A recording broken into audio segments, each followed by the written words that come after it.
শোভাযাত্রায় শর্ত সাপেক্ষে অনুমতি দিল হাইকোর্ট। হাইকোর্টের অনুমোদন পাওয়া গেল হাওড়ার রামনবমী শোভাযাত্রায় জমায়েত কমিয়ে শোভাযাত্রার অনুমতি বিচারপতি জয় সেনগুপ্তের। 200 জনের জমায়েত নিয়ে শোভাযাত্রায় অনুমতি। বিই কলেজের 1 নম্বর গেট থেকে রামকৃষ্ণপুর ঘাট পর্যন্ত শোভাযাত্রা করা যাবে। কোথাও দাঁড়াবে না মিছিল, কোথাও অস্ত্র ব্যবহার করা যাবে না, কোনো রকম প্ররোচনামূলক বক্তব্য রাখা যাবে না। রাজ্য চাইলে প্রয়োজনীয় কেন্দ্র বাহিনী মোতায়েন করবে কেন্দ্র।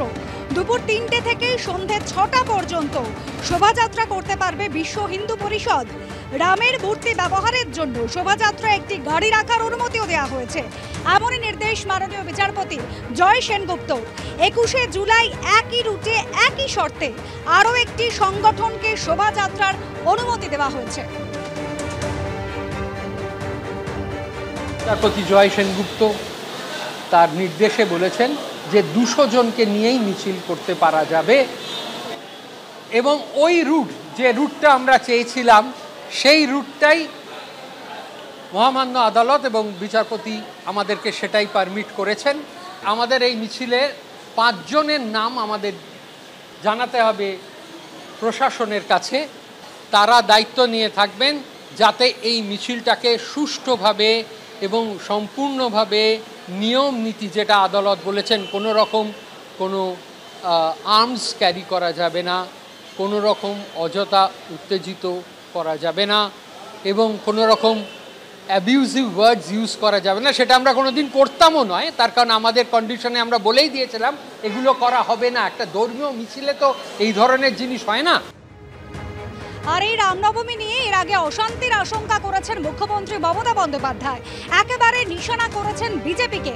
তিনি বলেছেন রামনবমীর দিন ওদের অশান্তি করার দিন। ওরা চায় আগামী 17 তারিখ অশান্তি করে এনআইএ ঢুকিয়ে ভোট বানচাল করতে। হিংসার জন্য প্রস্তুত হয়ে আছে, কেউ প্ররোচনায় পা দেবেন না। আপনাদের এখানকার প্রার্থী একজন গুন্ডা, তিনি আবার আগুন লাগাবেন, শীতলকুচির মতো গুলি চালিয়ে দেবে। কোচবিহারের সভা থেকে এভাবেই বিজেপিকে আক্রমণ শানিয়েছেন মমতা বন্দ্যোপাধ্যায়।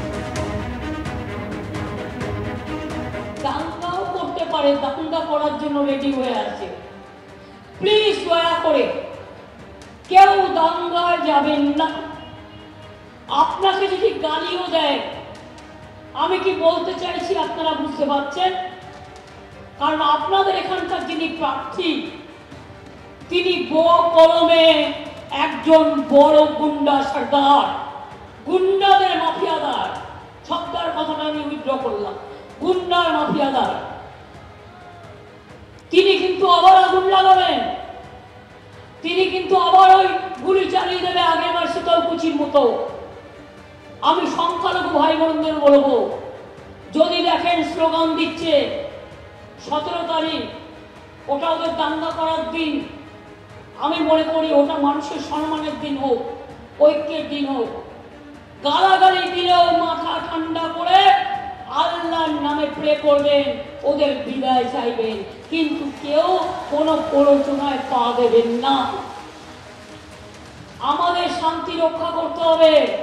ওরা চায় দাঙ্গা করে এনআইএ ঢুকিয়ে দিয়ে ভোটটা যাতে না হয়, আর ভোটটা যাতে ওরা ছাপ্পা মেরে দেয়। মমতা বন্দ্যোপাধ্যায় রামনবমীতে হিংসার উস্কানি দিচ্ছেন, পাল্টা মন্তব্য শুভেন্দু অধিকারী। আর খুব সাবধান, মমতা ব্যানার্জি সবাই গিয়ে রামনবমীতে দাঙ্গা হবে, রামনবমীতে দাঙ্গা হবে। অন্য সম্প্রদায়ের লোক বলছে না, এই উস্কানি দিচ্ছে। আমার সংখ্যালঘুরা বলুন তো, আপনাদের কোন উন্নয়নেরা করেছে?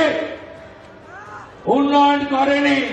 আপনাদের মমতা ব্যানার্জি তেজপাতা মনে করে, তরকারিতে লাগবে কিন্তু খাওয়া যাবে না, তাই তো? রামপুরহাটে বক্তই 7 জন মুসলিম মহিলাকে পুড়িয়ে মেরেছে কে? মমতা ব্যানার্জি। আবার কি গার্ডেন রিচে 12 জন সংখ্যালঘু বাড়ি চাপা পড়ে মারল কে? ববি হাকিম। আবার কে?